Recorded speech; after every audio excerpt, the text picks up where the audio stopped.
દાહોદ તાલુકાના ચોશાલા અને વણભોરી પ્રાથમિક આરોગ્ય કેન્દ્રનું મંત્રી શ્રી રમેશભાઈ કટારાના હસ્તે કરાયું લોકાર્પણ। રાજ્યના તમામ નાગરિકો સુધી શ્રેષ્ઠ આરોગ્ય સુવિધાઓ પહોંચાડવા માટે રાજ્ય સરકાર સતત પ્રયત્નશીલ।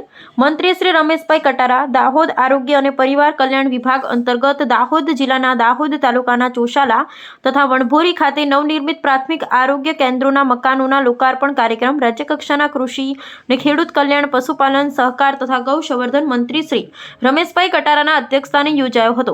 આ પ્રસંગે મંત્રી શ્રી રમેશભાઈ કટારાએ જણાવ્યું હતું કે ચોશાલા અને વણભોરી પ્રાથમિક આરોગ્ય કેન્દ્રો શરૂ થતા આસપાસના ગ્રામ્ય વિસ્તારના નાગરિકોના ઘર આંગણે જ પ્રાથમિક આરોગ્ય સેવા ઉપલબ્ધ થશે, સાથે રાજ્યના તમામ નાગરિકો સુધી શ્રેષ્ઠ આરોગ્ય સુવિધાઓ પહોંચે તે માટે રાજ્ય સરકાર સતત પ્રયત્નશીલ છે, જેના પરિણામે ગુજરાતમાં મજબૂત આરોગ્ય માળખું વિકસ્યું છે।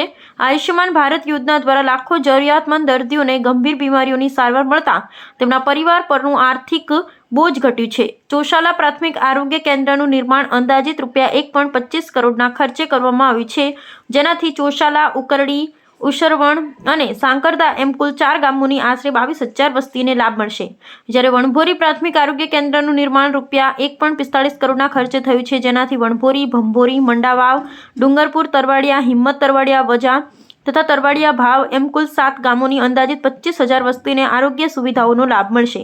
કાર્યક્રમમાં મુખ્ય જિલ્લા આરોગ્ય અધિકારી ડોક્ટર ઉદય ટીલાવતે સ્વાગત પ્રવચન કર્યું। આ પ્રસંગે દાહોદના સાંસદ શ્રી જસવંતસિંહ ભાભોર, જિલ્લા વિકાસ અધિકારી શ્રી સ્મિત લોઢા, ધારાસભ્ય શ્રી કનૈયાલાલ કિશોરી, પૂર્વ ધારાસભ્ય શ્રી વજેશસિંહ પણદા, મુખ્ય જિલ્લા આરોગ્ય અધિકારી ડોક્ટર ઉદય ટીલાવત સહિત જિલ્લા સ્તરના અધિકારી, આગેવાનો, પદાધિકારી, સરપંચશ્રીઓ, આરોગ્ય વિભાગના કર્મચારી તથા મોટી સંખ્યામાં ગ્રામજનો ઉપસ્થિત રહ્યા હતા। અહેવાલ ચંદુભાઈ મોહનિયા, ધાનપુર, દાહોદ।